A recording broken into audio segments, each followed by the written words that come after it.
Ya baru 30 tahun lah. 30 tahun. Ya. Berarti tahun berapa tuh? Sekarang 90. sampai kapan di sana? 97 PHK. Setelah PHK terus tetap bertahan di Jakarta. Ya bertahan.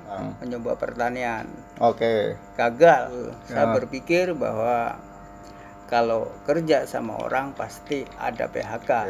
Berpikir lagi bisnis apa nih?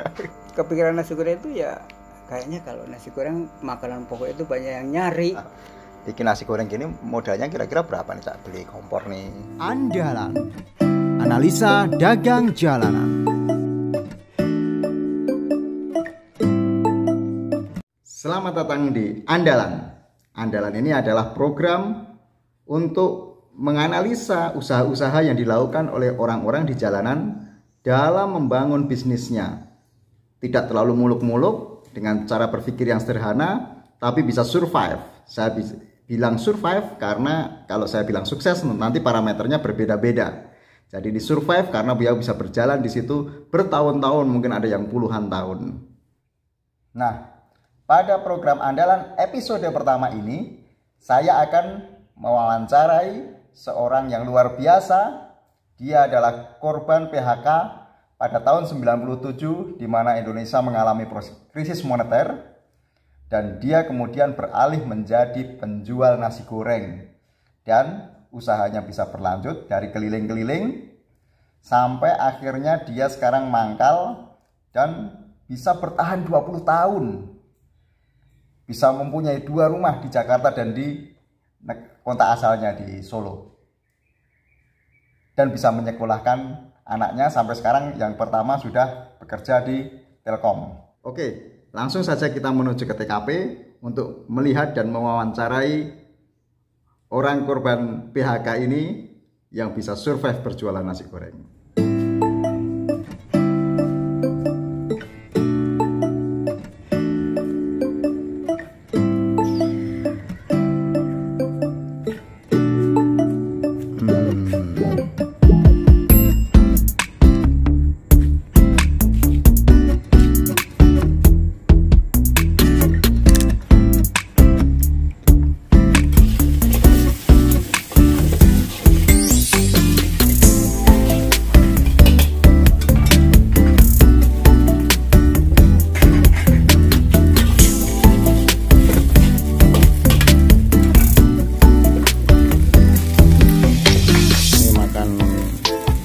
Nasi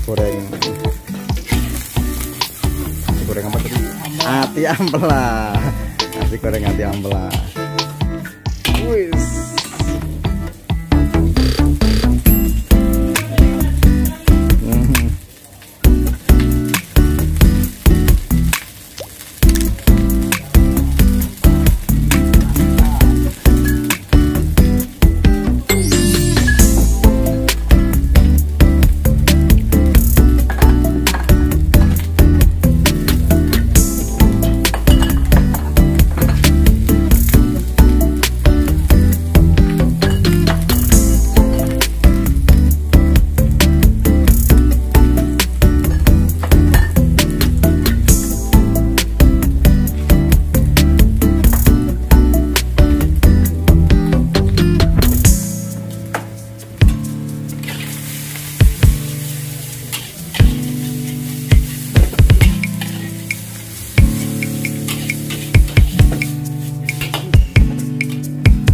Belum habis ya ini.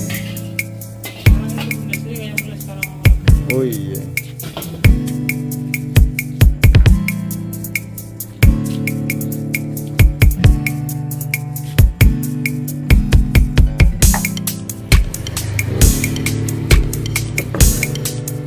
Alhamdulillah jadi juga.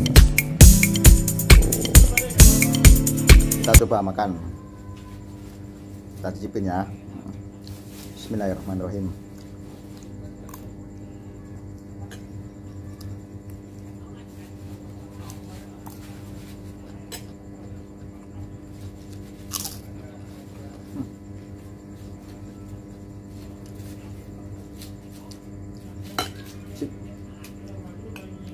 Gurihnya pas. Sama kerupuk.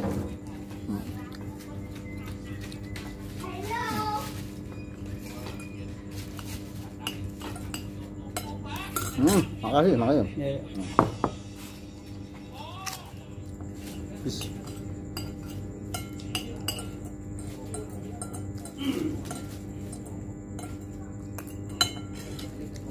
Tinggal cabenya. Tuh. Nggak ada sisa. Kayaknya enaknya. Nah, ini makannya udah selesai.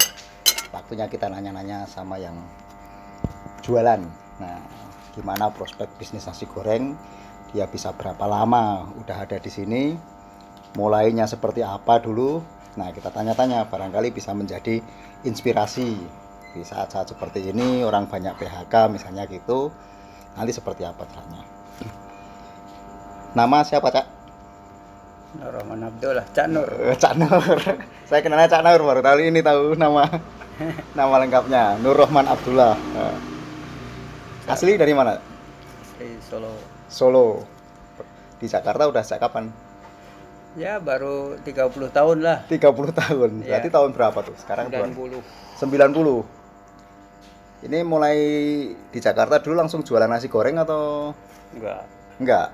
sekolah. Sekolah di mana dulu? Sono di Selipi. Oh, apa itu? Wisan Raya, SMK. SMK. Jurusan? Perkantoran. Oh, perkantoran. Oh, nah ini bisa menarik nih, bisa nyasar sampai nasi goreng nanti nih. Nah, setelah itu terus ngapain setelah lulus dari SMK? Kerja di di Kuningan. perusahaan apa Ya, itu? Politerin. Apa itu? Politerin pembuatan biji plastik. Oh, oke. Jadi apa di sana? Ya, apa? Bagian apa ya? Bagian pengantar surat lah. Oh, pengantar surat. Mm-mm. Sampai kapan di sana? 97 PHK. PHK. Nah, ini seru nih. PHK. Setelah PHK itu dana keluarga gitu. Belum. Oke. Setelah PHK terus tetap bertahan di Jakarta. Iya, bertahan. Nyoba dulu. Oh, oke. Setahun ke kampung. Oh, kampung pulang. Mencoba pertanian. Oke. Gagal. Oke. Setahun. Berarti Setahun. balik lagi ke Jakarta. Balik lagi ke Jakarta. Nah, oke. Nah, dulu waktu ke Jakarta pertama kali ke SMK itu motivasinya apa dulu? Tujuannya apa kok tahu-tahu ke Jakarta? Tujuannya ya sama Pak Le. Oh, ikut aja. Oke. Oke, kita langsung lompat ke tadi itu. Tahun 97 di PHK. Terus pulang ke kampung, Balik lagi. pertanian ya. Gagal pertanian. Nah, terus ke Jakarta langsung kemana tujuannya waktu itu? Tujuannya bukan ke ini dulu. Saya Ya. berpikir bahwa kalau kerja sama orang pasti ada PHK. Pasti ada Saya PHK. berpikir bahwa kerja itu apa yang nggak ada PHK. Oh gitu. Akhirnya lari ke restoran dulu. Teman saya kan banyak yang di hotel gitu. Oke. Di hotel. Jadi di hotel itu bekerja juga atau Saya cari pengalamannya aja. cari pengalaman? Hotel apa dulu tuh? Dulu pernah di HI ada, di Mandarin juga ada. Oh, tapi belajar masak di situ. Atau sebenarnya udah bisa masak sebelumnya? Belum, jadi casper aja, pembantu koki. Oh, pengganti koki. Oke. Berapa lama di situ? Nggak lama, paling 3 bulan 3 bulan. karena udah 3 bulan belajar jadi koki. Pembantu koki ya 3 bulan. Keluar dari situ. Terus akhirnya saya berpikir ya karena ini berdiri aja sendiri saya. sendiri, oke. Langsung ke mana? Langsung jualan Di keliling daerah mana? daerah sini juga. Oh, langsung ke Kecapi. daerah Ah, Kecapi. tapi ke kelilingnya ke Cilandak sana, Berenir Oh, oke. Tadi dulu berarti sebelum mangkal di sini keliling dulu. keliling dulu. Oh. Cari pelanggan lah. Wah, iya. Cari nama. Berapa lama itu Lama keliling? Lama juga itu. Kan berarti itu mulai tahun 98 ya? 2000 saya. 2000. Oh, 97 kan PHK. Tapi istirahat dulu saya itu kan. Oh, istirahat dulu. Istirahat dulu. Istirahat berapa lama? Kan tadi 97 PHK. Mm-mm. Terus itu kan krisis ya itu ya? krisis. Terus pulang ke kampung tahun 97 itu. Pulang. Pulang 1 tahun di sana.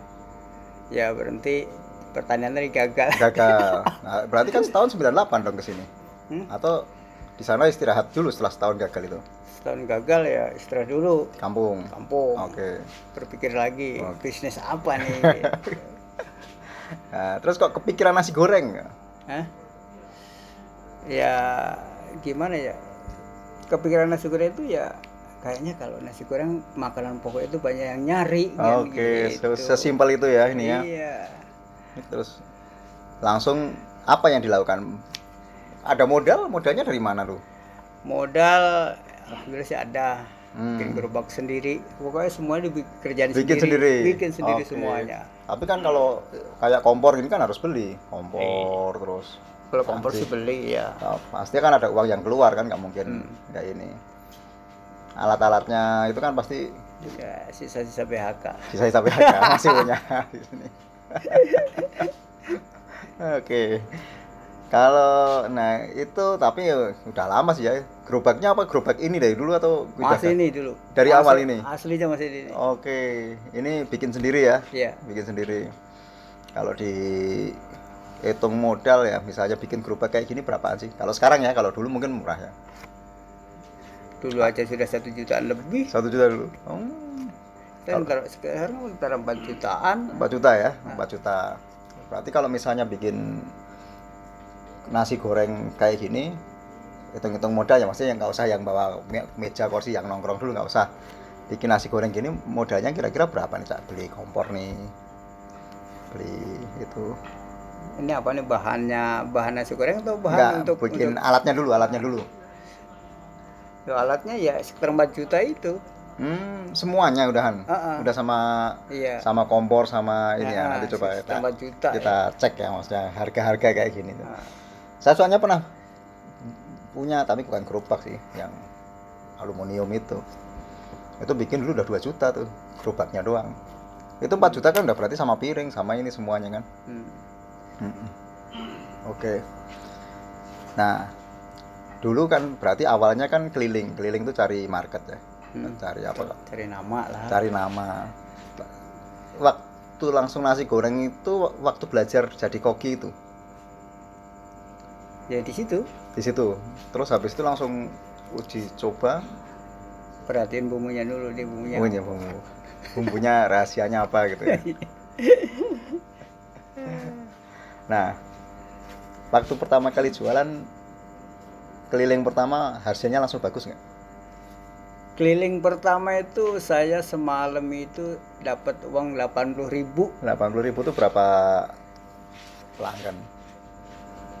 Itu pertama kali keliling soalnya itu 80.000. Itu kan berarti tahun 2000 kan? Iya. Tahun 2000 80.000 kan lumayan gede. Nah, maksudnya itu kira-kira kalau waktu itu berapa?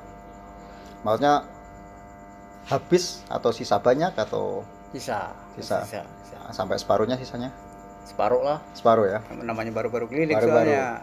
Kalau jualan kayak gini kalau separuh kan ya untungnya nggak dapat lah ya. Untungnya separuh biasanya. Iya, untungnya separuh biasanya. Oke. Zaman dulu mah udah gede ya. Udah lumayan. Harusnya sekali keliling langsung habis itu stabil atau pernah? Itu langsung naik terus itu. Berarti emang langsung cocok dong rasanya, disukai sama orang. Level naik terus. Dari harga 4.000 itu dulu saya itu. 4.000. Kalau sekarang kan udah sampai 15.000. Ya, berarti yang menu. Berarti kalau 4.000 dapat 80 orang kan berarti 80.000 kan berarti sekitar berapa tuh? 20-an orang kan? Iya, pertama kali keliling dorong gerobak. Nah, kalau sekarang lah, kita langsung ke sekarang, berarti udah sekitar 20 tahun ya, ini sekarang 2020. Kan kemudian mutusin mangkal di sini. Itu sejak tahun berapa sih mangkal di sini? Di sini ini sekitar 4 tahunan saya. Udah 4 tahun, berarti tahun 2016 ya mulai sini. Karena apa? Saya putuskan mangkal itu di rumah pun habis. Belum sampai saya jalan. Iya. Dulu kan saya juga pernah beli kalau datengin ke rumah. Ke belakang, iya kan? Sebelum jalan. Nah itu ya sempat saya berpikir di rumah pun habis. Saya putuskan cari pangkalan. Oke. Berarti mangkal hasilnya ya sama aja ya, maksudnya daripada keliling-keliling capek mending mangkal. Ya. Cuman nyari-nyari mangkalan gini gampang nggak sih? Susah. Kan Dili kan ini dulu di sini kan ya nggak tahu dapat nggak, ini kan tanahnya PLN ini. Oh ini buka. Oh bukannya? Buka. Ah iya ada kartunya. Tapi ini wakaf aja katanya. Oh tapi karena udah lama di sini ya mungkin berapa lama tinggal di Kecapin udah? Ya sekitar baru 30 tahun. 30 tahun. Loh, di Kecapi loh. Iya, saya kan nggak pernah. Saya tuh cuma sekitar sini aja, pindah gitu. Lah kan mulai kan tahun 2000, baru 20 tahun sampai sekarang. Nah, sekolahnya nggak itu. Oh, iya, maksudnya sekolah itu dulu juga tinggal di sini. Iya. Oh, masih sepi dulu ya. Hutan dulu. Udah ya betul. Oh ya pantas udah 30 tahun ya. Masa cari tempat nggak? Teman kalau cari tempat kayak gini bayar nggak sih, Cak? Bayar. Oh bayar ya? Bayar. Bayarnya kemana gitu? Kayak RT Yang punya. Oh ini ada yang punya ini? Yang punya ini.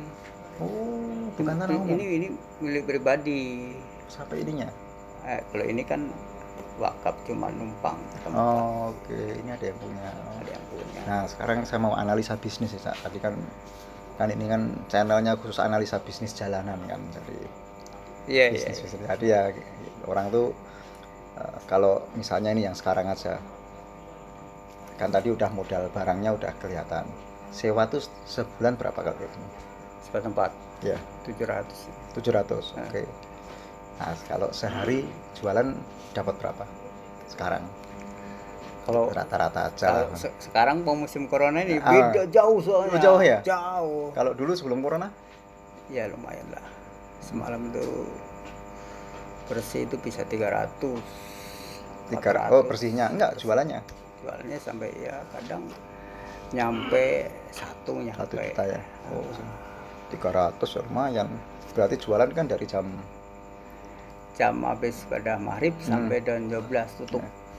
Oh iya, pada maghrib. Belanjanya Pagi jam berangkat jam 8-an lah. jam 8 sampai paling belanja kan 2 jam selesai lah ya. 1 jam lah. 1 jam malahan kalau asar lenteng ya.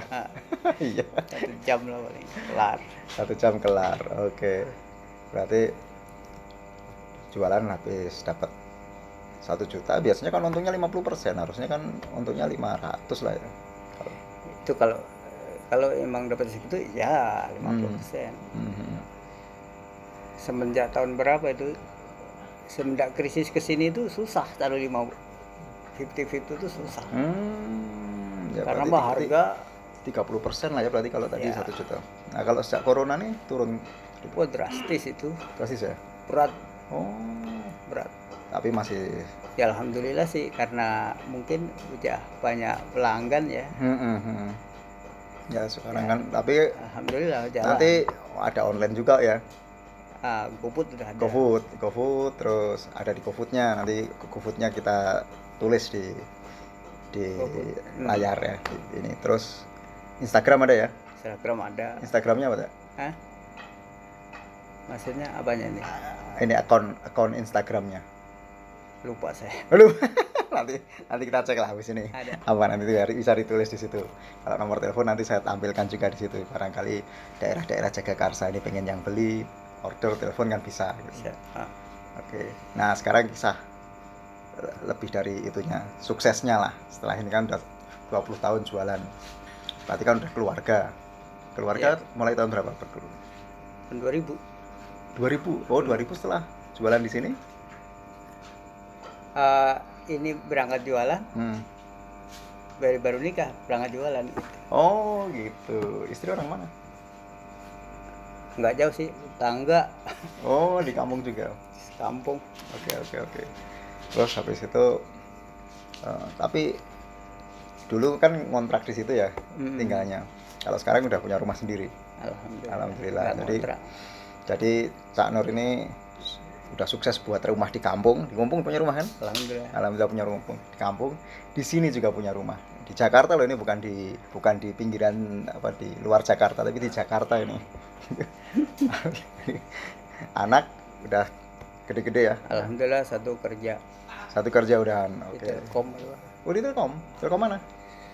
Ada di Bandung dia kantornya. Oh oke. Anaknya udah di Telkom. Yang satu masih sekolah. Mau SMA. Oke. Nah ini nanti jualan kira-kira sampai kapan nih, Cak? Sekuatnya gitu sih. Sekuatnya aja itu. Tapi emang pengennya nanti pulang ke kampung atau cuma tetap di Jakarta? Belum ada feeling. Belum ada feelingnya. Tapi rumah di kampung kan udah. Rumah di kampung dipakai siapa? Kosong. Oh, kosong. Dipakai karena keluarga udah punya rumah sendiri semuanya.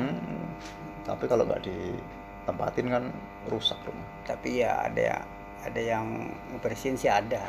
Di sini ada. Oke. Terus cita-citanya apa, Kak? Naik haji. Biasanya. Ya, cita-citanya naik haji lah. Betul itu. Ya udah tua begini mau naik apa? Cita-cita apa lagi? Anak udah ada. Anak udah ya. Istri udah ada. Ya. Mau cita-cita nambah istri ya mungkin. Oke lah. Saya kira udah cukup ya. Ini nanti si Taramu nih, ilmunya banyak banget, ceritanya, pengalamannya. Itu ini paling berat jualan nasi goreng itu apa? Pernah ngalamin hal yang paling susah apa? Paling susah ya waktu keliling emang berat. Kalau waktu hujan pernah tuh waktu di tikungan Kampung Kandang tuh, pas habis hujan saya jalan itu lubang tutup air, gerobak jatuh semua habis. Waduh. Sampai rumah tanyain kok jualannya cepet. Ya udah habis, udah laku, dimakan dimakan rogot. Habis itu bener habis itu. Baru berangkat. Tapi itu. Sampai sakit atau ini enggak? Oh enggak. Besoknya langsung bisa. Karena apa? Saya nahan nggak kuat, saya lepas aja. Ya, cuma sekali atau dua kali kejadian. Di tempat yang sama? Enggak. Di sini nih suka duganya keliling seperti itu. Iya. Ya. Tapi sejak tahun 2000 terus jualan nasi goreng, kan kalau dulu kan kerja di PHK kan shock mungkin ya, kaget. Kalau jualan nasi goreng pernah ada ngalamin masalah berat? Alhamdulillah enggak ada. Enggak ya. Happy aja. Menikmati aja. ini. Dinikmati. Itu perbedaan. Alhamdulillah sih waktu PHK belum punya istri. Oh iya. Enteng gitu. Kalau udah punya istri di PHK wah berat. Skill nggak ada apa-apa punya kan. Ya wes, Cak. Makasih. Ini sharing pengetahuannya mungkin nanti cukup bermanfaat buat teman-teman juga. Iya. Nanti karena sekarang ini kan banyak yang susah, apalagi sekarang banyak PHK lagi kan, ini krisisnya kayak berulang gitu. Karena ini karena corona, kalau dulu karena krisis moneter. Ya moga-moga segera berlalu lah coronanya, nanti omsetnya bisa stabil lagi. Cita-citanya segera bisa naik haji. Makasih Cak ya. Sama-sama. Ya. Gimana hasil wawancaranya? Menarik kan? Nah, sekarang dari hasil wawancara itu tadi, mari kita coba analisa bisnisnya pelan-pelan. Mari kita mulai dari pembelian peralatan seperti gerobak, terus wajan dan sebagainya yang mendukung penjualan itu. Dia membeli gerobak kira-kira harganya, kalau tadi dibilang 1 juta ya. Kalau menurut saya itu harganya kalau sekarang kira-kira bikin seperti itu sekitar 2 sampai 2,5 juta. Kemudian membeli kompor mawar, kira-kira harganya sekitar 400 sampai 500 ribu itu kompor mawar.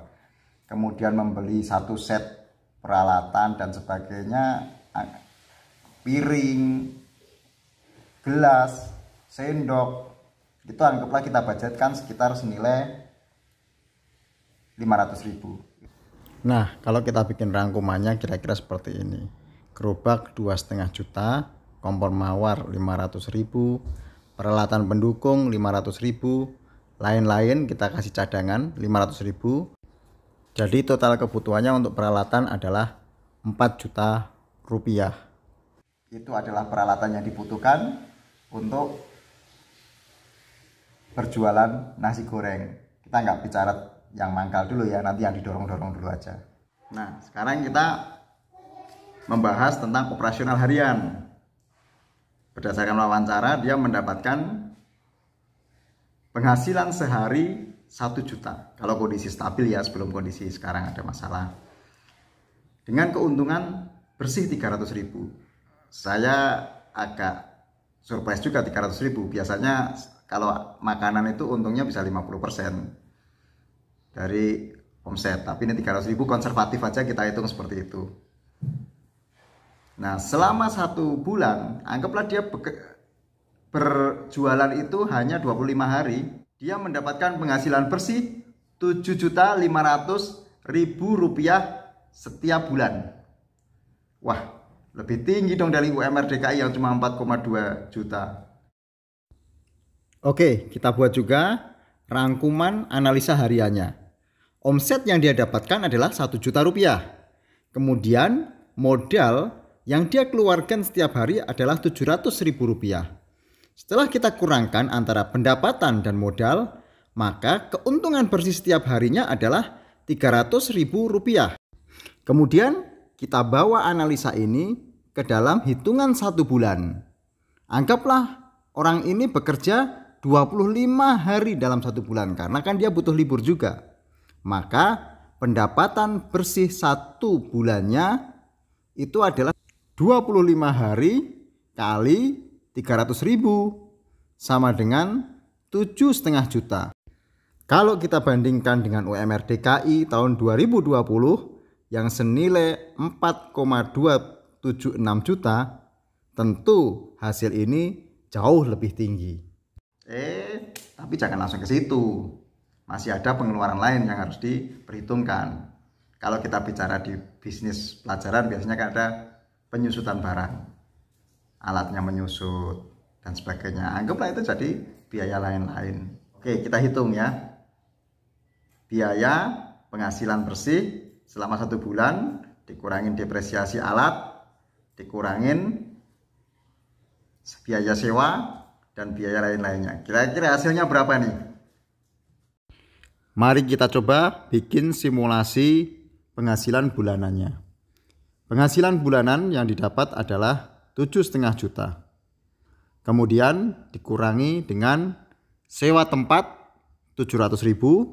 Selanjutnya coba kita perhitungkan depresiasi peralatannya. Meskipun ada yang awet sekali, seharusnya bisa bertahun-tahun, mungkin bisa sampai 10 tahun, tapi kita asumsikan 3 tahun saja depresiasi. Tapi untuk mempermudah perhitungan, kita bikin 40 bulan saja. Jadi 4 juta dibagi 40 yaitu 100.000. Kemudian kita kurangkan lagi dengan biaya listrik bulanan kira-kira 50.000. Terus biar seperti dengan karyawan di perusahaan, kita ada alokasi BPJS 160.000. Dan kita masukkan juga biaya lain-lain sebesar 200.000. Lain-lain itu apa? Ya mungkin ada kecelakaan atau ada halangan atau ada preman atau dan sebagainya. Nah, setelah kita penghasilan dikurangin biaya semua tadi, hasilnya adalah penghasilan bersihnya 6,29 juta rupiah. Ternyata hasilnya tetap lebih bagus daripada UMR di DKI. Pantesan dia nggak mau jadi pegawai lagi. Selain takut di PHK, memang pendapatannya lebih tinggi daripada jadi pegawai dengan gaji UMR di DKI. Itu tadi ulasan tentang nasi goreng untuk episode pertama. Menarik bukan? Nantikan program andalan episode selanjutnya dengan pedagang-pedagang yang tidak kalah menariknya. Sampai jumpa. Jangan pernah berhenti untuk berpikir, maju dan terus berusaha. Semoga kesuksesan dan keberkahan selalu menyertai kita semua. Andalan analisa dagang jalanan.